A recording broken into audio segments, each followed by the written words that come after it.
cost of wokery costs a lot of money. I don't know if you saw those particular individuals recently disrupting play over at Wimbledon. Yes, the fabulous championships was once again, of course, disrupted by these activists. The week before, of course, it was Lord's Cricket Ground, and there's still more to come.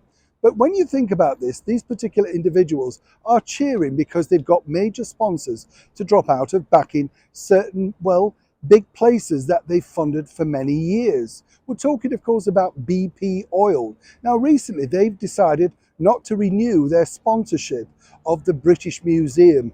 That's a delightful place in the very heart of Bloomsbury. That really costs a lot of money to run.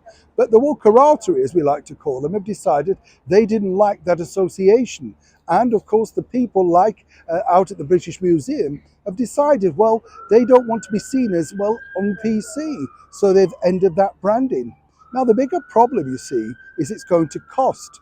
Now, it either comes from taxes, your taxes if you live over here in the United Kingdom, or indeed they're going to have to start to charge to see special exhibitions, things like that. While these people are cheering away saying, we've won, we've stopped that particular exhibition being funded, here's the true cost of what's now going to happen, particularly if you enjoy the arts, and particularly if you don't want to pay for them. As ever, let me explain. BP's sponsorship of the British Museum has indeed ended after 27 years.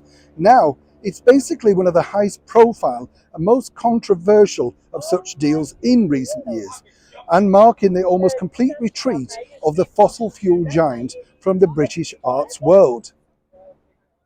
BP of late was, of course, the art sponsor in the UK for things like the Tate Gallery, the National Portrait Gallery, the Royal Shakespeare Company, the Scottish Ballet, and Royal Opera House, have all ended funding partnerships of many decades with the energy giant in recent years.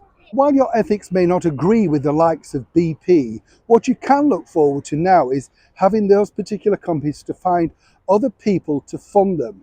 What companies have that level of money to offer funding? Not many.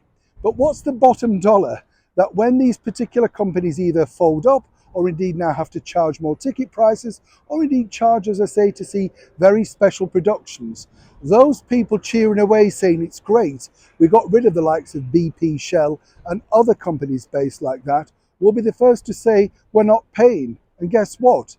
Those things could even close down or indeed go bankrupt. And then what? Once again, something that everybody's loved and enjoyed, which has been fully sponsored by someone, will be closed down, perhaps eradicated forever.